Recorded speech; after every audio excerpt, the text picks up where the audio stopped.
Today's video, we're taking a look at Michigan, just really looking at the 2024 season, moving ahead without Jim Harbaugh and losing a lot of pieces, what it's going to look like in 2024, and what our thoughts are for the Wolverine season. The very first thing, obviously, a ton of turnover in the coaching staff. Whenever Harbaugh goes to the NFL, he goes to the Chargers.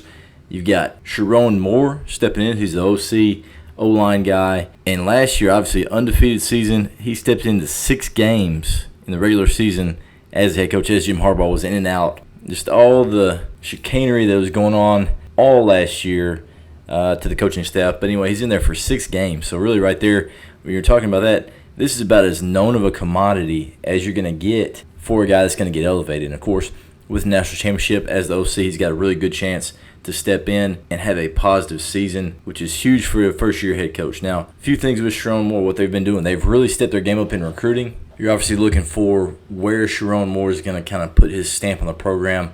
Early on, it looked like they're going to have a ton of success recruiting. Now they've dropped back to number 12 in the country, which is still really good. They had been kind of mid-teens, high 20s, but they just developed really well. And that'll be interesting to see how that continues to progress with Sherrone Moore now that Ben Herbert's not there anymore as a strength guy. They did replace Herbert from within with another assistant strength coach, so just a lot of the continuity going up. Just a lot of those guys had left that were in the key spots, the head roles had moved on and gone to the NFL. Of course, Sherrone Moore is the guy that a lot of people are looking at as far as coaches that are different. And, of course, without Jim Harbaugh as the head coach, that's a huge difference right there just as far as what the entire field of the Michigan program is. Another huge loss from last season, which there's a ton of them, was Jesse Minter, the defense coordinator, really great coach, moves on with Jim Harbaugh to the Chargers as defense coordinator. But Michigan's able to replace Jesse Minter with an NFL legend. I mean, Wink Martindale coming in on the other side of the ball from Sherrone Moore. Obviously, Sherrone's going to have a big piece of the offense. No longer a coordinator, just head coach. They elevated one of the assistant coaches to that coordinator role. But when you talk about Wink Martindale, one of the best coaches to do it in a long time. Now, he's had tons of success in the NFL, and he's going to do the same with Michigan. And, of course, all that stems off of having the guys behind him to take care of that, and they're going to have that this year. So, coaching staff, I would say there is a bit of a drop, especially at the top. You think Harbaugh, he's a guy that's seen a ton of things. I think Sherrone Moore's going to be good. He's been consistent this year and continue going in the right direction.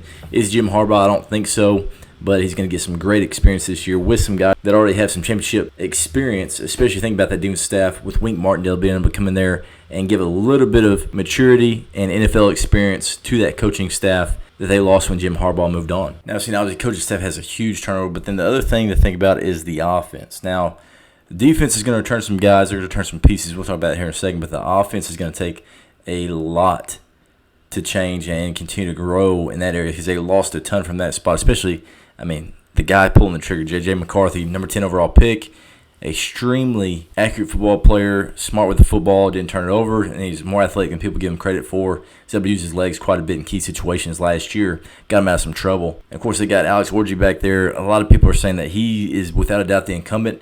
I would say that there's a good chance that at some point he's going to be replaced. I'm not saying that off of anything other than just a feel. I don't think that he's going to be the guy as they move forward. I think he's athletic enough to have a package or two. I don't think he's going to be the guy that's winning them games down the stretch against some really good opponents. So I really think that they're going to find a way, especially if you watch the spring game. He didn't look like the best quarterback out there to distribute the football. Now he can make his own shot as far as running the football and scrambling. But I really think at some point that Tuttle, Warren, somebody's going to step up and show that they're actually the guy and step in there and make some plays. But could be totally wrong. I hope I am because I think Orji's got the biggest upside.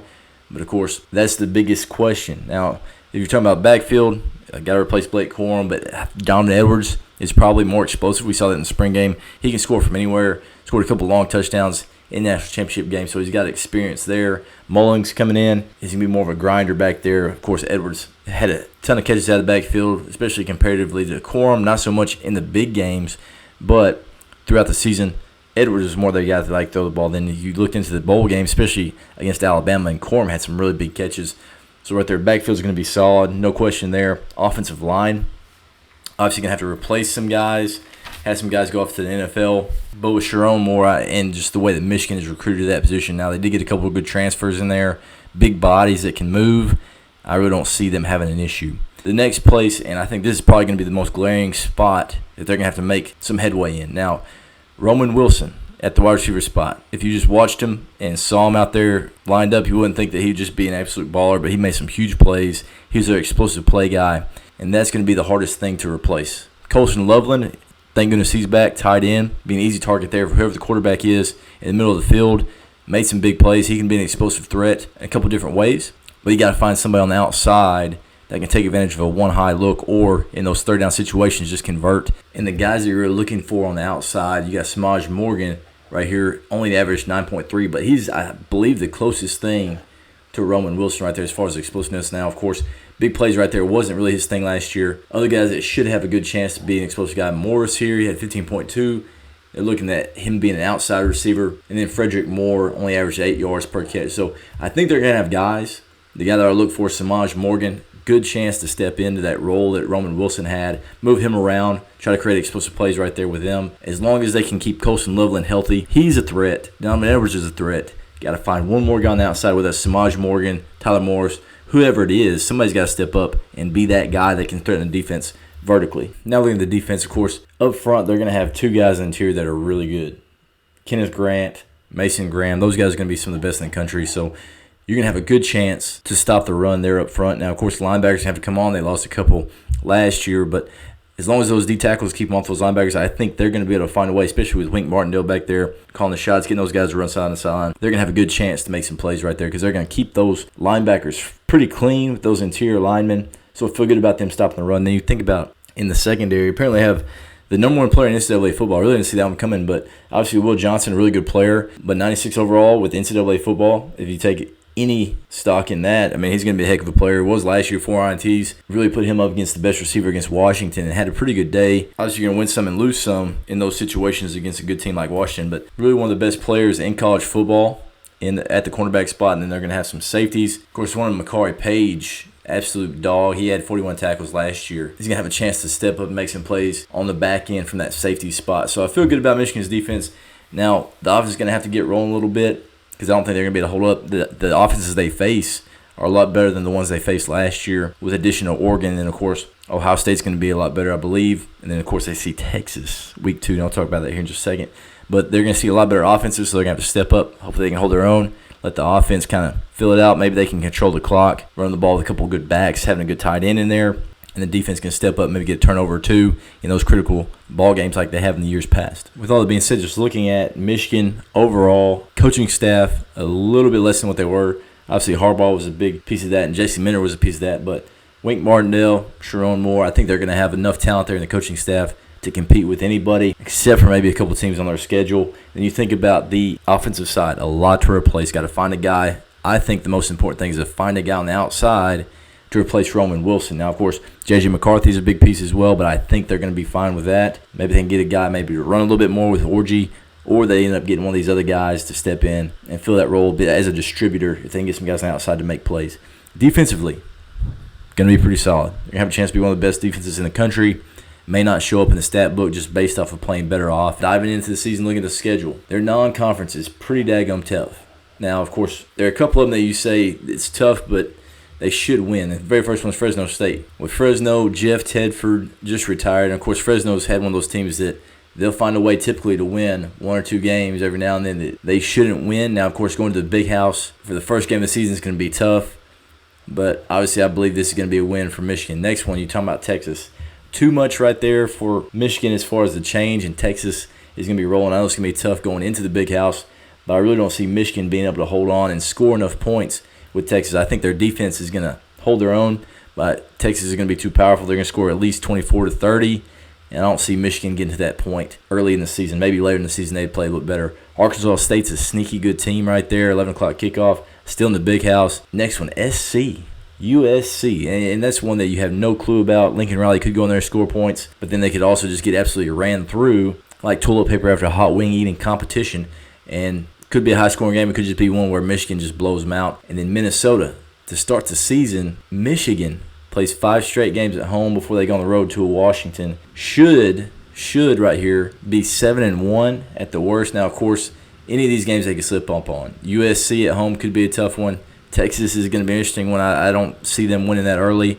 At Washington, it's going to be tough, especially as a first road game at Illinois. Who knows what Brett Bielema is going to have for them? But I really see Michigan just rolling through all that. Michigan State, too early for Jonathan Smith to really be a factor there yet. But I really think in years to come, he's going to make that a tough game right there at Michigan State. But anyway, next one, Oregon at home, and they go to Ohio State at the end of the year. Indiana and Northwestern should be cakewalks.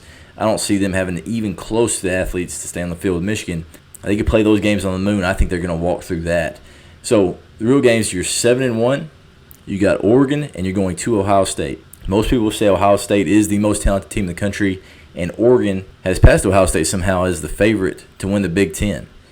So those two games are going to be key. They got to split one of those two, I think, in order to get into the playoff. So if you can get 10-2, you're in. If you're 9-3, very questionable.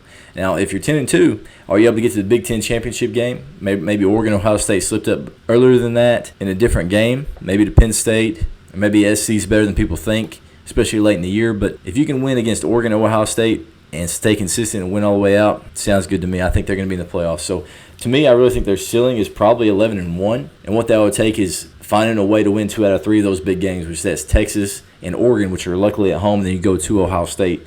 But they've had Ohio State's number the past 3 years, so who knows how that's going to go. So ceiling 11-1. I don't see them going undefeated in this scenario, and I really think that first big test against Texas in week 2 is going to be one that's going to be really hard to win. I think their floor, like their bottom, is 8-4. So that would be the Michigan losing all the big games. That would be Texas, Oregon, Ohio State, lose all 3 of those, and then drop one more. Whether it's SC at Washington, Illinois maybe sneaks up on them. I think that's the absolute bottom. For me, I would say my prediction on this one is Michigan being 10-2. I'm not sure which one of these last 2 games, either Oregon or Ohio State. I have to see how Ohio State gels with this year. I know Chip Kelly in there with the offense, I think it's going to look a lot better.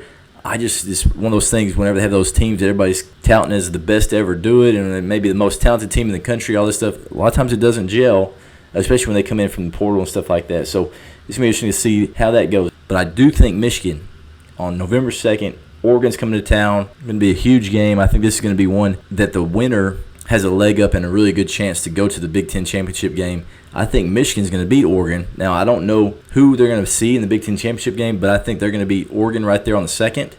It's going to be a tight game, but in the Big House, they're going to find a way to win. Defense is going to really show up. That game is going to be one of the best environments of the year. Michigan's going to find a way. 10-2 regular season. Are they in Big Ten championship game? Not sure yet. I'm going to have to look at all the schedules. But 10-2 is what I'm guessing with this schedule. Even if they don't get into the Big Ten championship game, they're going to get into the playoffs. So I really think Michigan's going to be a playoff team this year. It's going to be a heck of a first year for Sherrone Moore and the Wolverines. But let us know where you think we missed, who you think is going to step up for the Wolverines this year that we didn't talk about. And make sure you subscribe so you can see all the college football content that we're going to have through the coming year. I really appreciate you guys watching, and we'll see you guys again in the next video.